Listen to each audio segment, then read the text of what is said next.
Hi, my name is Elizabeth Morales, and this is my persuasive speech. Human trafficking are two words, when paired together, can immediately send shivers down your spine and make the hair on your arms stand up. Human trafficking, particularly sex trafficking, specifically women and children, are forced into prostitution. Women and children are recruited, transported, and transferred nationally and internationally by means of threats and/or force. You see, human trafficking should and needs to be abolished. I believe that when working together on a national level, we can bring an end to this awful reality. First, let me explain to you just how relevant a topic this is. According to Heather Clausen, Nicole Dutch, Amy Solomon, and Lisa Goldblatt, in the article entitled Human Trafficking into and Within the United States, it is estimated that between 244,000 and 325,000 American youth are considered at high risk for sexual exploitation, and a shockingly high estimation of 199,000 incidents of sexual exploitation of minors occur each year in the United States. Cornelia Signer wrote during her interview with Natalie Grant in November 2013 that she had just came back from a trip to India, seeing children for sale on the side of the road, looking up into a window and seeing a young girl in a cage, only to come home to the horrific news that in her hometown of Nashville, Tennessee, there were 15 girls under the age of 18 who were rescued after being held captive, all while being sexually exploited against their will, only a mile from the singer's front door. Victims fall prey to human trafficking, not just in other countries, but sadly in cities and neighborhoods all across the United States of America. If you want to take a look at the handout I gave you, these are all the risk factors you can look for human trafficking.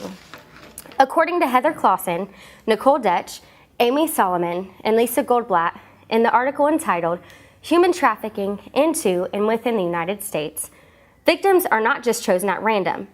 Rather, they are strategically sought out and picked. Traffickers prey on young girls with little to few socioeconomic opportunities, young age, unemployment, poverty, those who have already been sexually abused, limited education, those who are involved in crimes, and sadly, those who have health and/or mental issues.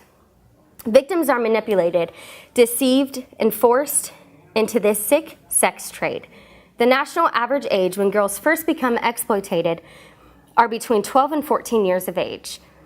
And once these girls are chosen, they are stripped of any personal identity, driver's license, social security card, passport, and birth certificate.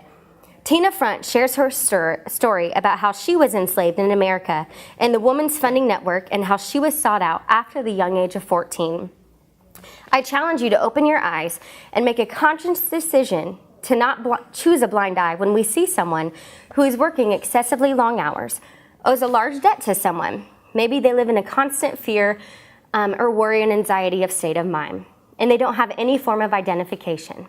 And the story they give you just does not add up. Joseph Straw shares in an article in the New York Daily News that while the whole country was excited to watch the New Orleans Saints and the Indianapolis Colts play during the 2010 Super Bowl, there were 10,000 women and girls who were trafficked to Miami for the game. Sadly, the Super Bowl acts as a sex trafficking magnet. I'm excited to share with you several ways in which you can take a stand against human trafficking. You can volunteer in the school system, looking for red flags. You can go online to the A21 campaign, as well as Abolition International, or even Google to see all the different human trafficking sites and to see where specifically you would like to help. You can write to government officials, allowing your voice to be heard, and you can attend a conference or a convention near you. Paige Fox shared in an article in the Chicago Tribune how a 5th grade class in Oak Park, Illinois, has raised money to support the Chicago-based Dreamcatcher Foundation. One student even said, "I just think it's a terrible thing and I want to help in any way that I can." When a 5th grade class can unite themselves, raise money, and send letters to government officials, I say they have set the example. There are so many ways that you can get involved and bring freedom to the victims and justice to the traffickers. Allison Athoff shared in today's Christian Women while interviewing Christine Kane. Christine shared with her an international anti-human trafficking organization with the goal of abolishing slavery, known as the A21 campaign, in which she founded and is very passionate about. And because of her courageous efforts, she has led countless ladies to freedom. In conclusion, I believe that we each have a part to play to end this movement. Girls held captive and enslaved in Nashville and in many other cities across this country. Girls sought after at the young age of 12. Every form of personal identity taken from them. Being forced into modern-day slavery. Being taken away from their families and homes. A time to gather with your family and friends to watch the Super Bowl every year while tens of thousands are being sexually exploited. These girls are someone's daughter, someone's sister, someone's niece, and someone's friend.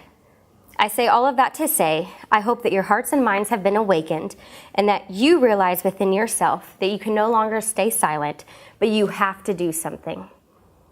Whether you choose to volunteer, join an anti-trafficking movement, or attend a conference or convention to learn more, the important thing is that you do something. Let us join together so that we can be in it to end it. Thank you very much.